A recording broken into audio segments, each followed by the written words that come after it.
antes de abrirse la campaña electoral, ese último barómetro del CIS apuntaba casi a un empate entre Partido Popular y Partido Socialista, los dos partidos sí con mayor representación en Europa desde España. Pero se ha ido incrementando a medida que avanzaba la campaña esa diferencia, aunque no obstante, todos ya sabemos que desde hace 5 días puede haber cambiado el marco. ¿Habrá cambiado la estrategia del Partido Socialista? En este sentido, pues hablaremos de ello, porque ya saben que estamos en el tercer programa de La Quinta Esquina dedicado a estas europeas. Estuvimos ya con Izquierda Unida, estuvimos el viernes pasado con Agustín Díaz de Mera y hoy tenemos a una socialista. Es un programa La Quinta Esquina, la presentamos enseguida, que es vallisoletana y de Laguna de Duero. Saben que lo hacemos con Diario de Valladolid, El Mundo, subdirector Felipe Ramos. Muy buenas. Buenas noches. Y lo hacemos también con Castilla y León Radio. Andrea Díez, coordinadora de Euranet Plus. Bienvenida. Buenas noches. Un programa en el que hoy está con nosotros, la conocen de sobra, Irache García. Muy buenas. Hola, buenas noches. Pues muy bienvenida, Irache. Es una tercera vez ya la que concurres a estas elecciones europeas. Vas quinta, es una buena posición. ¿Y qué diferencia en estos días puedes notar de campaña con respecto a estas 3 anteriores veces que lo has afrontado? Posiblemente la situación con la que nos encontramos en la calle, la situación que está pasando la gente. Hemos intentado desde el Partido Socialista hacer una campaña electoral cercana y de la calle, el poder acercarnos, estar con la gente y escuchar. Y cuando te paras y escuchas, pues ves la necesidad que una gran mayoría de hombres y mujeres tienen de que Europa cambie. Yo creo que en eso se diferencia esta campaña de las anteriores. Hoy, aunque decía la señora Sáez de Santa María esta mañana que iba por la calle y veía alegría, no sé, debe de vivir en otra ciudad, en otro mundo distinto que el nuestro. Yo voy por la calle y veo gente que lo está pasando mal. Y gente que nos pide, casi nos obliga a que nos pongamos a cambiar las cosas, a que seamos capaces de dar respuesta a sus problemas. Pues quizás sí que estamos siendo conscientes ya también de la importancia de estas elecciones a Europa. Tenemos que ir a publicidad un segundo, pero enseguida vamos a analizar más toda la campaña y las cuestiones que nos abordan a los ciudadanos con respecto a ella hasta ahora.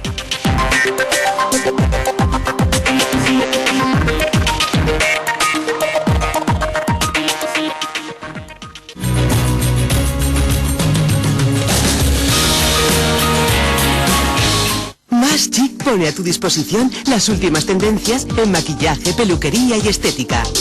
Tratamientos personalizados, alta cosmética en exclusiva. En Más Chic, sentirse como una celebrity ya está al alcance de tu bolsillo. Descubre en el centro de Valladolid el edificio de la belleza. Más Chic.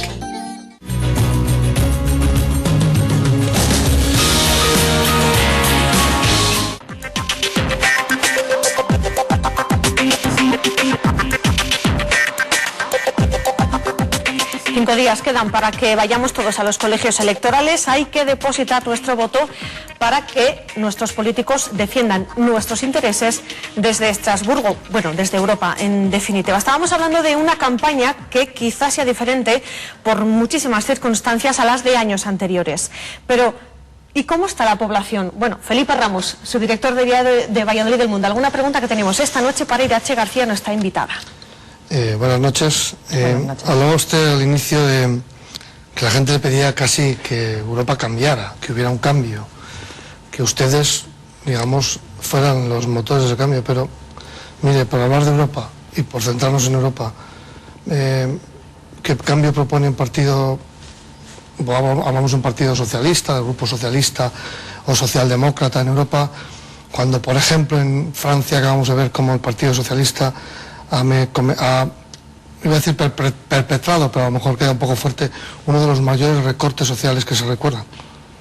Es verdad que el gobierno francés ha tenido que poner en marcha un plan de recortes muy duro, pero también es verdad que lo tiene que llevar a cabo porque la Comisión Europea ha insistido y ha planteado que se tiene que llevar y que desarrollar este plan. Es decir, estamos hablando de que desde Europa, desde las instituciones europeas, se están haciendo unos planteamientos y se está planteando a los países que están en situación de dificultad económica que tomen una serie de políticas, una serie de iniciativas que van en el único objetivo de controlar el déficit.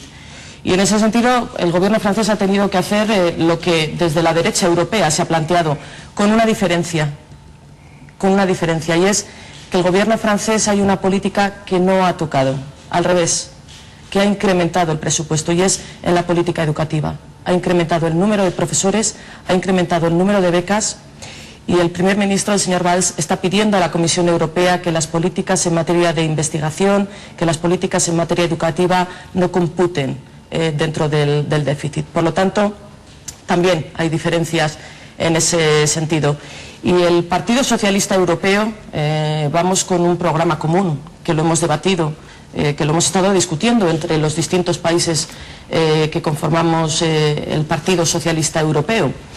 Y planteamos alternativas y planteamos otro tipo de políticas distintas a las que en estos momentos se están llevando a cabo.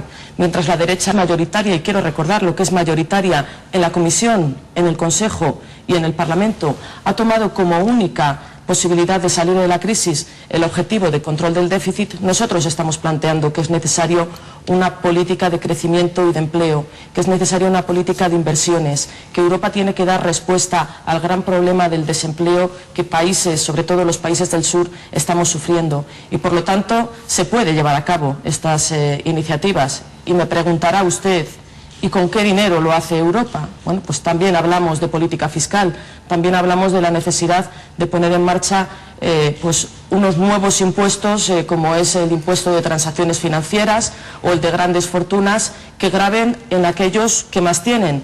La población media europea, los trabajadores, los pequeños y medianos empresarios, los autónomos ya no pueden pagar más impuestos, de ahí no podemos sacar el dinero para luego invertir, pero sí en las grandes fortunas, sí en la lucha contra el fraude. Se estima que hay 1 billón, con B, 1 billón de euros al año que se podría conseguir incorporar al presupuesto de las políticas europeas si se luchara realmente y con ímpetu contra el fraude. Pues esas políticas son las que estamos ofreciendo, alternativas a lo que en estos momentos se está haciendo. Pero hablaba usted al inicio y decía, es que Europa manda, y Europa le ha mandado al gobierno francés, y por ese mandato de Europa, el gobierno francés ha tenido que acometer esos recortes brutales que ha cometido. Quizás hablando de educación, pero los ha cometido. Bueno, esa misma explicación se la podría usted aplicar al gobierno nacional cuando le critican por los recortes y ajustes que han hecho desde que llegaron al gobierno. Pero sigo insistiendo que hay distintas luego posibilidades y opciones de aplicar esos recortes. Voy a poner un ejemplo que creo que es bastante visual. El gobierno del señor Rajoy, el gobierno de la derecha de nuestro país, ha decidido recortar en política educativa, en política sanitaria, en servicios sociales, pero también ha decidido salvar con 4.000 millones de euros a las empresas adjudicatarias de las autopistas. Y esa ha sido una decisión que ha tomado el gobierno de España. ¿Por qué, mientras está recortando en las políticas sociales y en las políticas dirigidas a las personas que más lo necesitan, no ha tenido ningún complejo en salvar las autopistas, las empresas adjudicatarias de las autopistas? Claro que hay diferencias en la aplicación de los recortes.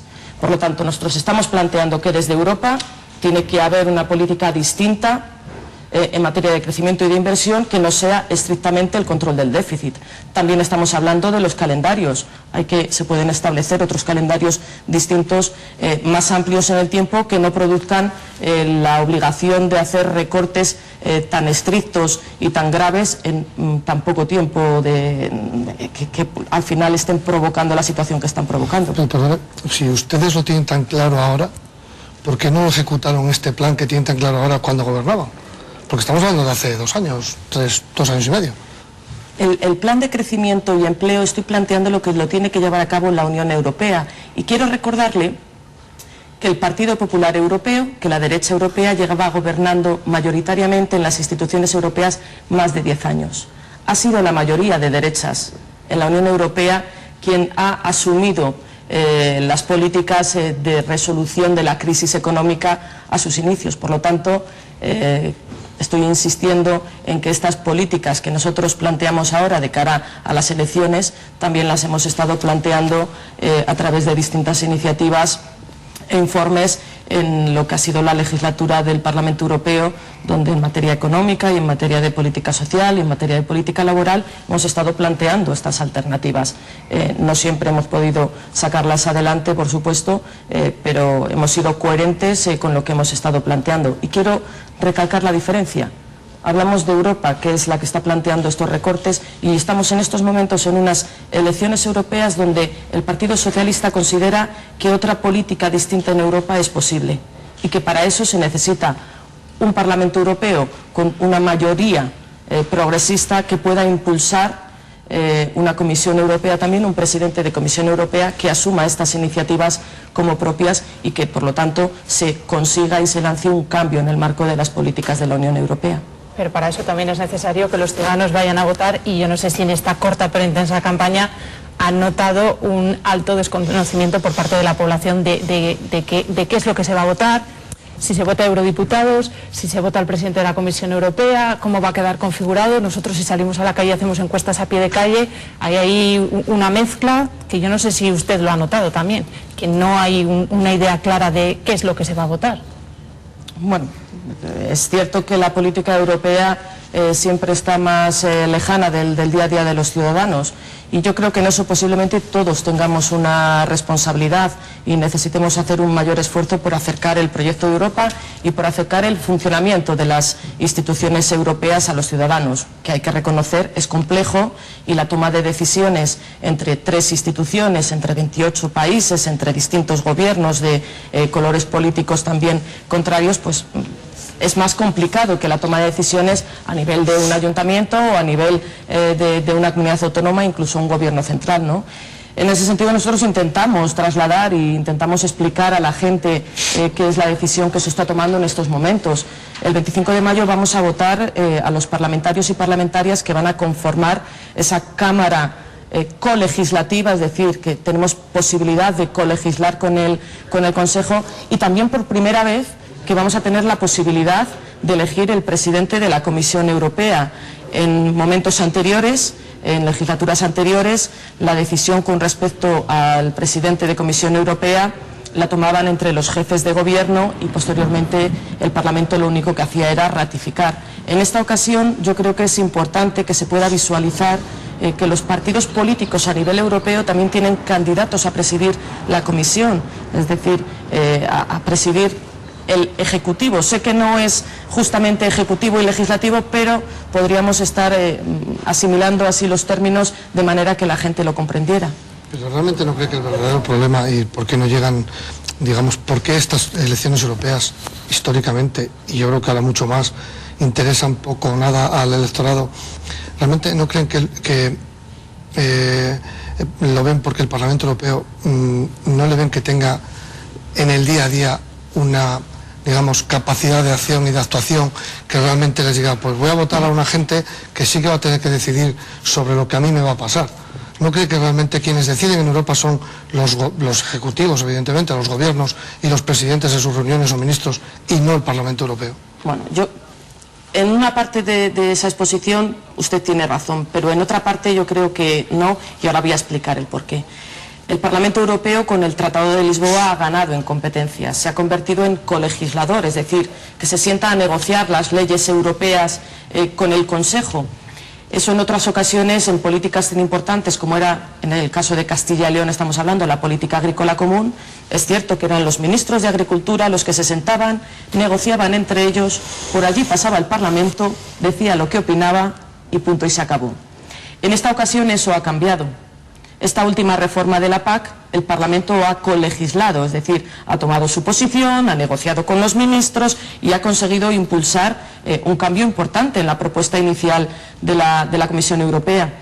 Y sabe una cuestión, yo creo que los agricultores y los ganaderos y el sector primario en este caso sabe la importancia del Parlamento Europeo y lo conoce, porque han tenido la posibilidad, hemos tenido todos la posibilidad de trabajar de forma conjunta y de que el Parlamento nos convirtiéramos en esa correa de transmisión de lo que la gente piensa y de lo que la gente plantea de cara a cambiar las normas europeas. Por lo tanto, es necesario avanzar en un Parlamento más fuerte, que pueda legislar más, por supuesto, pero yo creo que estamos en el camino, que estamos avanzando en ese sentido, que la toma de decisiones se dilata mucho en el tiempo y eso dificulta que la gente entienda o pueda sentir realmente que las decisiones que estamos tomando les afectan en sus vidas diarias. Es cierto, desde octubre del 2011, que se comienza con la reforma de la PAC, hasta el año 2013, diciembre del 2013, que acordamos definitivamente esa reforma, pues pasan cerca de 2 años, y yo entiendo que eso a la gente le cuesta entenderlo, ¿no?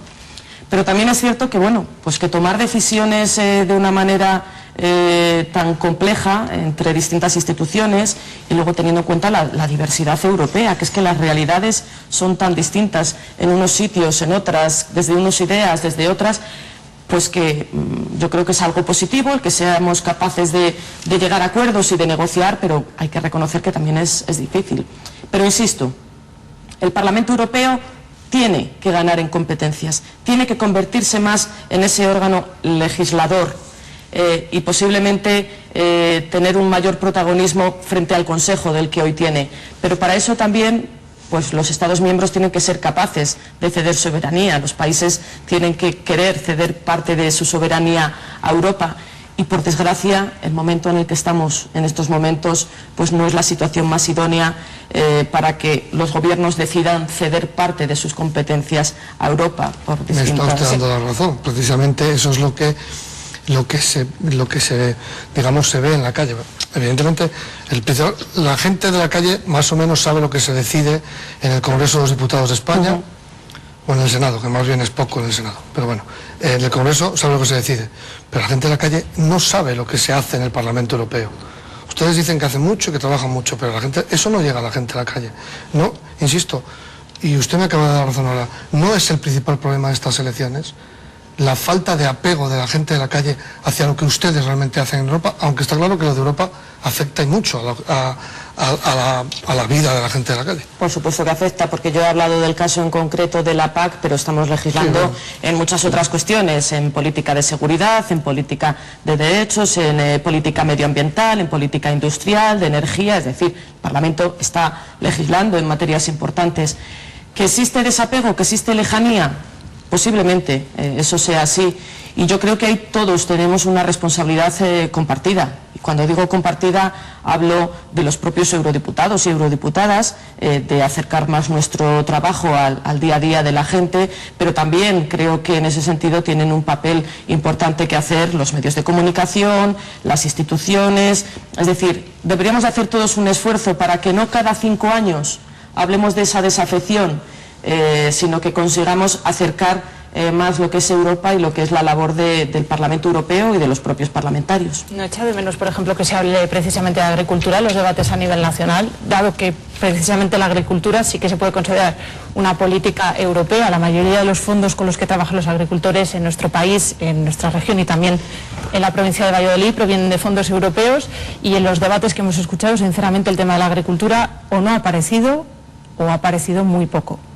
Ni siquiera se ha puesto como ejemplo. Bueno, ha aparecido, en algunos casos se ha hablado de ello, y yo he tenido un debate también con el candidato del Partido Popular de aquí de Castilla y León y hemos hablado de agricultura. Lo que ocurre es que hay tantas políticas sobre las que hablar, porque hemos hablado de agricultura, hemos hablado de los debates nacionales, hemos hablado y en los debates nacionales los dos tampoco, es lo que iba a decir, tampoco ha habido muchos y el tema ha salido, pero en estos momentos también estamos viendo cómo el problema y la cuestión más importante en estos momentos para la gente, yo creo que es la situación del paro, del desempleo y de la necesidad de cambiar un modelo de crecimiento y de hacer una Europa competitiva, ¿no?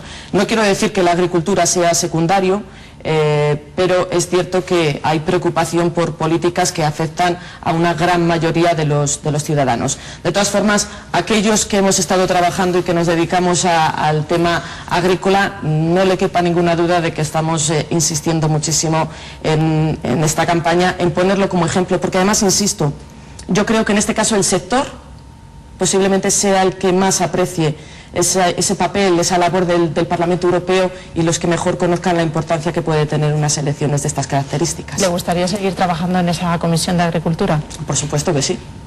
O sea que defiende que ha habido una buena negociación de la PAC por parte del Gobierno de España, por ejemplo. Voy a ser muy clara, porque lo he dicho en muchas ocasiones y lo quiero volver a repetir ahora. Defiendo que ha habido una negociación en el marco de la PAC donde en estos momentos se ha jugado un papel fundamental por parte del Parlamento Europeo.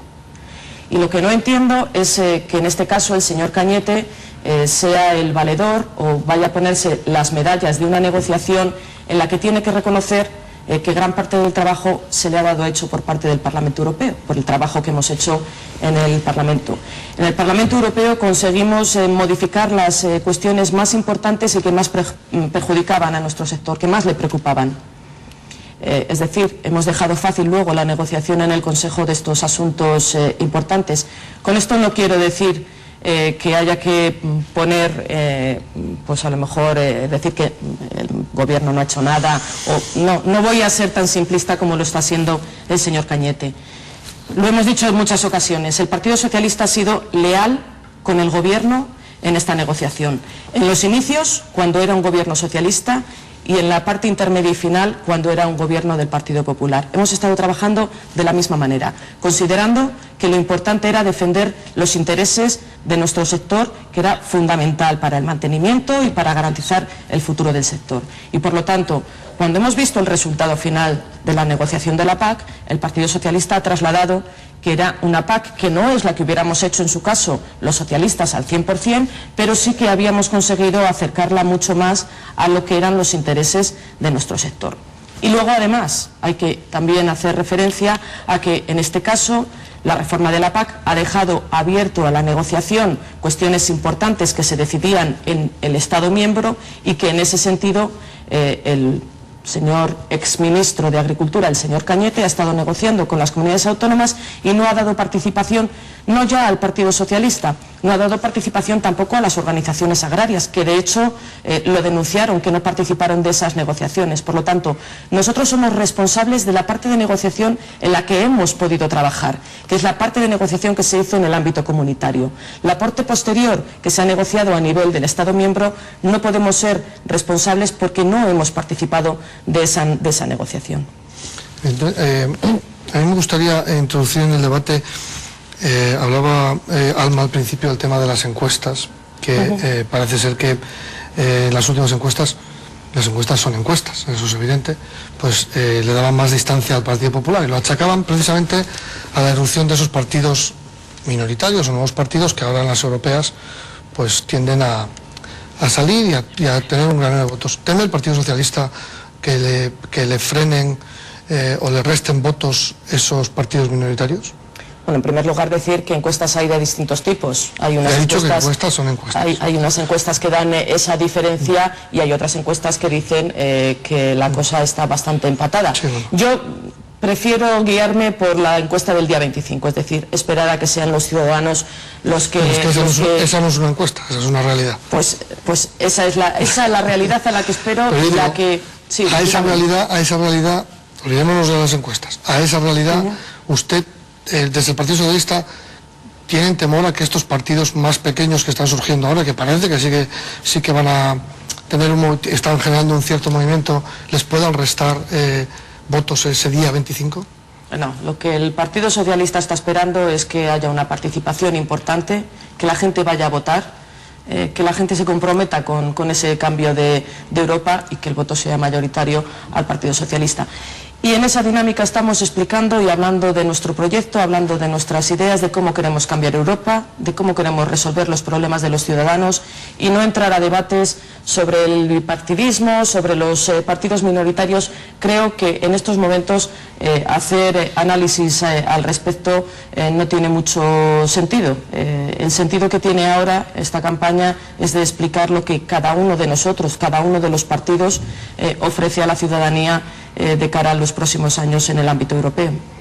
Hombre, perdónenme que discrepe, dice usted que no tiene sentido. Puede discrepar, por supuesto. Tiene todo el sentido, esos partidos están ahí, esos partidos tienen un pulso y se dirigen hacia un lado o hacia otro, y por ejemplo desde el Partido Popular, como ya queda claro, dicen que es necesario un voto entre comillas útil, que ellos fijan en los dos grandes partidos mayoritarios, porque digamos son los que tienen mayoría en el Parlamento Europeo. ¿Usted no cree que estos partidos minoritarios incluso puedan hacer más ingobernable el Parlamento Europeo en la próxima legislatura? Yo en ese sentido lo que hago y lo que estamos explicando estos días es poner en valor la importancia que tiene que el Partido Socialista de España sea un partido de vocación europeísta y que por lo tanto tenemos compañeros y compañeras en el resto de los 27 Estados miembros que conformamos una familia política europea y que podemos ser la alternativa al Partido Popular. En estos momentos somos la única alternativa posible de gobierno y de tener la posibilidad de presidir la Comisión Europea. Pero insisto, esa es una realidad que trasladamos, pero yo no quiero en ese sentido restar las intenciones que otros tengan. Ofrecer, poner en valor algo positivo desde nuestro punto de vista, que es ser una fuerza mayoritaria en Europa que puede cambiar las cosas, ser la única alternativa en estos momentos, es así. Sí, bueno, eso es evidente que está claro que estos partidos no aspiran tampoco a llegar a gobernar, pero sí que es verdad que, insisto, ellos sí que pueden hacer un parlamento mucho más diverso. ¿Eso es bueno o es malo? Bueno, yo considero... Teniendo en cuenta que muchos de estos partidos minoritarios, no tanto aquí en España, sino en otros países europeos, son claramente antieuropeístas. A mí es que lo que me gustaría saber es estos partidos que se presentan por primera vez a las elecciones europeas, qué idea tienen de trabajar en el marco del Parlamento Europeo, si tienen interés de conformar parte de algún grupo político europeo o si directamente van a pasar a los no inscritos, es decir, a este grupo que aglutina diferentes posiciones y que no tienen en común nada, ¿no? Que no van a formar parte de ninguna familia política. Hay grupos en el Parlamento Europeo actualmente que se definen claramente como antieuropeístas y así se presentan a la ciudadanía y tienen su representación, es lo que tiene la democracia, se presentan a unas elecciones y tienen representación y están en el Parlamento Europeo. Es verdad que estos partidos antieuropeístas pueden dificultar en algunos casos la toma en consideración y los acuerdos mayoritarios que se lleven a cabo, pero en su caso yo creo que tenemos que ser capaces de explicar a la gente la importancia que tiene que un partido a nivel nacional tiene también una familia política a nivel europeo que puede conformar una alternativa mayoritaria en un Parlamento. Pero eso también se va a complicar, y a relación con lo que decía, acabamos de leer estos días, Marine Le Pen al frente del Frente Nacional, según también las últimas encuestas, va a arrasar, es la primera fuerza que va a ser votada, seguida del Partido Popular francés y seguida del socialista. En Reino Unido los nacionalistas de UKIP también van a tener bastante número de votantes, también según las encuestas. Tenemos al representante de Izquierda Unida Europea del grupo Syriza, que es de izquierda radical y que tampoco está muy contento con las políticas europeas. Eso quiere decir que se va a complicar bastante la labor que se tiene que gestar en el Parlamento Europeo. Las negociaciones van a ser un poco duras. Ya estamos oyendo países que nosotros no, ya salimos del euro. Sí, pero bueno, estamos poniendo un escenario que lo que vamos leyendo, veo que no es muy motivador, veo que no es muy motivador para que la gente se anime a ir el 25 de mayo. A ver, cualquier realidad se puede llevar a cabo, es decir, lo que no voy a estar es toda la campaña electoral o utilizar la mayor parte de esta entrevista en hablar de las supuestas situaciones que se den en función de lo que unas encuestas o otras digan que puede pasar en el Parlamento Europeo. Yo creo que ahora lo que a los ciudadanos les interesa es conocer qué les estamos ofreciendo desde las distintas opciones políticas, ¿no? Muchas veces nos decís, y creo que con razón, que tenemos que hablar más de Europa, de lo que estamos ofreciendo a los ciudadanos, pues yo creo que es lo que más les puede interesar a los espectadores y no estar elucubrando sobre cómo se puede manejar un parlamento u otro en función de si las encuestas se hacen efectivas o no se hacen efectivas. Insisto, el valor que tiene en estos momentos el Partido Socialista de conformar parte de una familia política que puede ser la alternativa al actual gobierno de hoy de la Unión Europea, creo que es un valor que hay que poner encima de la mesa y que es lo que estamos trasladando en estos momentos a los ciudadanos. Y es que un socialdemócrata alemán esté defendiendo la necesidad de esta política de crecimiento de inversión, creo que es importante y que, por lo tanto, podemos realmente hacer posible ese cambio que Europa necesita. El hablar de los euroescépticos lo encajo en el sentido de que el ciudadano también tiene que saber qué es lo que se está jugando. O sea, mi lectura, yo soy proeuropeísta, entonces mi lectura a la hora de hablar de euroescépticos no es plantear un panorama catastrófico, sino decir que falta información, que los ciudadanos igual se inclinan a votar como voto de castigo a otros partidos y que esto, igual más tarde o más temprano, pasa factura. Es que ahora mismo, fíjese, casi volvíamos al inicio. Después le voy a comprar esa idea que me dice usted de hablar de propuestas concretas al hilo de una serie de propuestas que aparecen en los programas electorales que curiosamente vienen a decir básicamente lo mismo. Pero decía usted que es bueno que haya un socialdemócrata que defiende otro tipo de otra forma de hacer política, un socialdemócrata alemán, que es su candidato, el candidato del Partido Socialista Europeo a presidir precisamente esa Comisión Europea. Pero oiga, ¿y cómo le explica usted a los ciudadanos de aquí, digo usted, porque los de aquí, esa otra forma de hacer política cuando la socialdemocracia alemana gobierna con Merkel? Alemania tiene una cultura política muy distinta que la nuestra. Ha habido coaliciones de los dos grandes partidos en muchas ocasiones, y quiero recordar que gracias a esa coalición que en Alemania se ha iniciado hace unos meses, gracias a la posición del Partido Socialista alemán, se han incorporado políticas como es la del salario mínimo en Alemania. Han puesto una impronta de lo que es la posición de los socialdemócratas alemanes, y yo creo que eso hay que ponerlo en valor, y que un candidato socialdemócrata alemán en un momento determinado le pueda decir a la señora Merkel que hay otra forma de hacer política europea, creo que es algo importante y que es algo que se puede poner en valor, y el candidato Martin Schulz está planteando este tipo de alternativas y de políticas, y creo que es positivo, insisto, que no tengamos en Alemania esa visión solo de que la política de Merkel es la que ha provocado pues los desajustes y los recortes que ha provocado, sino que en Alemania también hay otras políticas distintas, otras visiones distintas, y que en el ámbito de la política europea se están planteando como alternativas.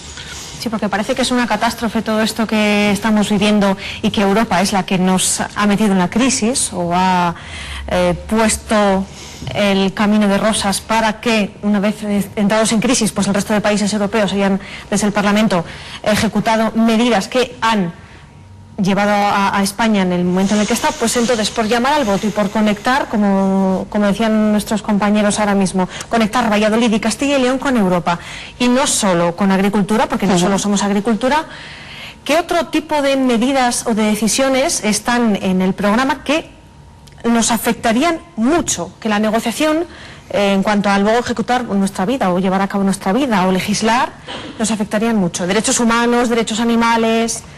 Me imagino que hay un marco amplio, pero sí, bueno, ¿algo más concreto? Sí, pero es que cuando hablamos de la política que se lleva en Europa, de cuáles son las más importantes que pueden afectar a los hombres y mujeres y Valladolid, son todas.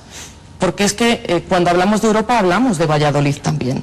Cuando hablamos de una política de crecimiento y de empleo para Europa distinta, estamos también hablando de posibilitar que haya un cambio en Valladolid. Cuando hablamos de triplicar, por ejemplo, el presupuesto para el instrumento de garantía juvenil, estamos hablando de que habrá jóvenes de Valladolid que se puedan ver beneficiados en ello. Cuando hablamos que Europa necesita definir un nuevo modelo de política energética y de avanzar en el ámbito de las energías renovables, y de que eso pueda ser también un ámbito de desarrollo económico y de oportunidades de empleo, también estamos hablando de Valladolid. Cuando hablamos de políticas medioambientales, por supuesto que también nos afectan, es decir, todas las políticas que se llevan a cabo en Europa afectan al ciudadano y a la ciudadana de Valladolid de la misma manera que le pueden afectar a un ciudadano de Londres o a una ciudadana de Varsovia.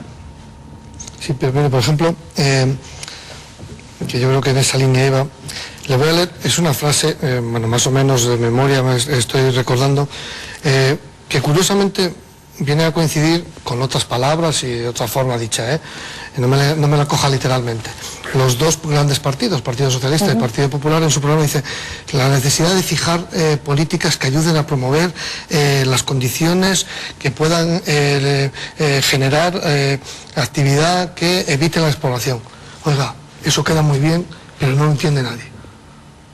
Y yo creo que es donde quería llegar Alma. ¿Se puede concretar exactamente, por ejemplo, cómo serían esas políticas para evitar la despoblación, para evitar uno de los grandes problemas que sufre Castilla y León, que es la salida masiva de nuestros jóvenes y de nuestro gran talento? ¿Existe una forma de hacer otra política que evite eso? ¿Y cuál es? Claro. Sí, a ver, en este sentido deciros que desde el Partido Socialista y durante este tiempo que hemos estado trabajando en el Parlamento Europeo en la reforma de la política de cohesión y de los fondos estructurales, nosotros hemos insistido cuando se planteaban los objetivos generales y los grandes objetivos de la política de cohesión, donde estaba la investigación, donde estaba el desarrollo urbano, donde estaba el tema de nuevas tecnologías, etcétera. Nosotros hemos insistido en que uno de los elementos que tenía que aparecer en los reglamentos era también la lucha contra la despoblación, porque si hablamos de la política de cohesión territorial como una política que plantea la igualdad de oportunidades de los ciudadanos con independencia del territorio en el que vivan, si los fondos de cohesión están intentando garantizar esta igualdad de oportunidades, la lucha contra la despoblación lo planteábamos en el marco de los reglamentos. Lo que ocurre es que vamos a ser también realistas. Quien gestiona posteriormente, quien desarrolla los programas operativos y gestiona esos fondos es la comunidad autónoma, es en este caso el gobierno regional del señor Herrera. A Castilla y León han llegado miles de millones de euros de fondos de cohesión, de fondos estructurales, y vemos cómo los programas operativos o la política llevada a cabo por parte del gobierno regional no ha sido capaz de enfrentarse a esta situación y de conseguir solucionar el problema de la despoblación. Yo creo que podemos hacer un trabajo más amplio en el marco del Parlamento Europeo, y digo esto porque Castilla y León sí que es cierto que está a la cabeza de las regiones europeas en cuanto a despoblación, pero no somos la única. Hay una realidad que es que en Europa los movimientos demográficos se están generalizando a ir a las grandes ciudades y a las zonas costeras, dejando el medio rural despoblado, y creo que sí que podemos hacer un trabajo en el Parlamento Europeo, pues de sentarnos, de ver de qué manera podemos impulsar más políticas europeas, incluso hacer un intercambio de buenas prácticas, el que se conozca en unos territorios lo que se está haciendo en otros. Es decir, en ese ámbito podemos trabajar, y yo creo que es importante que nos comprometamos con esas posibilidades, porque al final irán en beneficio de nuestro territorio. Entonces el fallo ha sido de gestión, no ha habido falta de presupuesto. Dice que de Europa han llegado miles de millones y que aquí la comunidad, entiendo que considera que lo ha gestionado mal. Sí, sí, por supuesto que lo cuestiono, que entonces, da igual por mucho que hagan desde Europa. No, si pero luego pero a ver, yo estoy diciendo que desde Europa hemos posibilitado que en los reglamentos de los fondos estructurales aparezca la cuestión relativa a la fijación de la población como uno de los objetivos, pero que posteriormente quien desarrolla esos reglamentos, que son donde se establecen los grandes objetivos, pero quien tiene que desarrollarlo en el papel y por lo tanto en la práctica a través de los programas operativos, es la Administración Autonómica. En este caso es la Junta de Castilla y León. Y creo que no lo ha hecho, estoy segura que no lo ha hecho de manera adecuada. Pero también digo, no por eso vamos a pensar que desde Europa no podemos hacer nada. Tendremos que seguir insistiendo y buscando alternativas y buscando posibilidades para conseguir que este problema que tenemos ahora en distintos territorios de la Unión Europea, más agudizado aquí en Castilla y León, pues pueda ser resuelto. No por pensar que no está en nuestras manos la competencia vamos a tener que cruzarnos de brazos, ¿no? Yo creo que podemos hacer cosas, y las podemos hacer en colaboración, en cooperación con compañeros que están en otras regiones en las mismas circunstancias. De hecho, ya existe un grupo de eurodiputados y eurodiputadas de regiones con baja densidad de población de cara a ver de qué manera podemos trabajar conjuntamente para resolver esta situación. Compañeros, una última pregunta. Nos quedan 5 minutines. A ver, a mí me decía, hablaba usted, es que yo quería que en política, hablaba usted antes de política energética y mencionaba precisamente a las renovables, que está bien, pero por ejemplo, ahora mismo la política energética, tanto nacional como europea, está en una cierta indefinición, desde mi punto de vista. Una indefinición clara que afecta directamente a Castilla y León. Podemos hablar de renovables, donde están paradas, porque no hay un decreto que fije exactamente qué hacer. Podemos hablar de la política de carbón, porque tampoco se sabe muy bien hacia dónde vamos. Y me va a perdonar, pero yo creo que ahí los dos grandes partidos han sido responsables, tanto el Partido Socialista como el Partido Popular, porque ustedes son los que han gobernado aquí y los que tienen la mayoría en Europa. ¿Para cuándo, digamos, una política energética que deje claro dónde tiene que quedar el carbón, dónde tiene que quedar las renovables, dónde tiene que quedar la nuclear, o dónde tiene que quedar lo que quede? Porque le pongo el ejemplo de Garoña. Es necesario ya, sí o no, o lo que sea, pero algo en concreto. Le he puesto las 3 líneas para carbón, renovables, Garoña, pero podemos mencionar muchas más. Sí, le insisto, el Partido Socialista en estos momentos no tiene mayoría en Europa.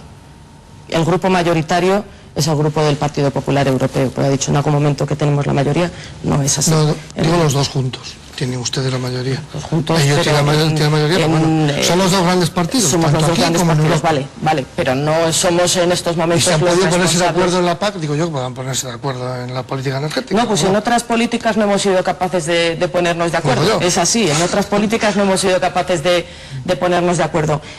Comparto que Europa hasta este momento ha sido incapaz de hacer frente a la situación de dependencia energética que tenemos y que es un problema grave. Lo hemos visto ahora mismo con los conflictos entre Ucrania y Rusia y la dificultad y la incertidumbre que había de poder garantizar el suministro a países como Polonia. Por lo tanto, Europa hoy es dependiente energéticamente y por lo tanto necesita una política energética que sea capaz de resolver esta situación.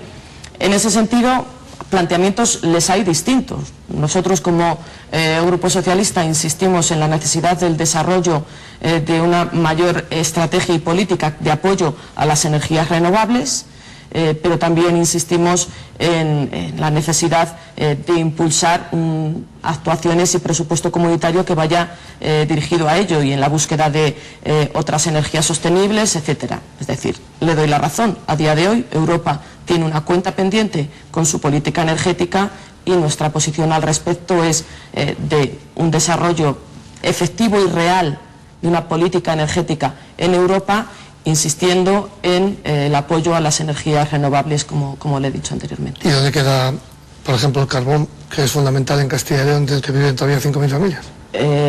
Estoy hablando de las energías renovables, sin excluir al resto. Con respecto al carbón, el Partido Socialista trabajó de forma intensa para garantizar que se mantuviera el reglamento de ayudas al sector hasta el 2018. Quiero recordar que la Comisión Europea planteó inicialmente en el 2015 y posteriormente se amplió hasta el 2018 y que a partir de ahora estamos hablando también de la necesidad de que desde Europa, a través de distintos proyectos de investigación y de nuevas tecnologías, podamos avanzar en el apoyo a un carbón más sostenible, en una extracción de carbón más compatible con el medio ambiente y además el desarrollo de otro tipo de iniciativas, como por ejemplo el sello de calidad del carbón autóctono. Creemos que poner en valor que el carbón autóctono que se está extrayendo en nuestras cuencas mineras se hace en unas condiciones tanto laborales como medioambientales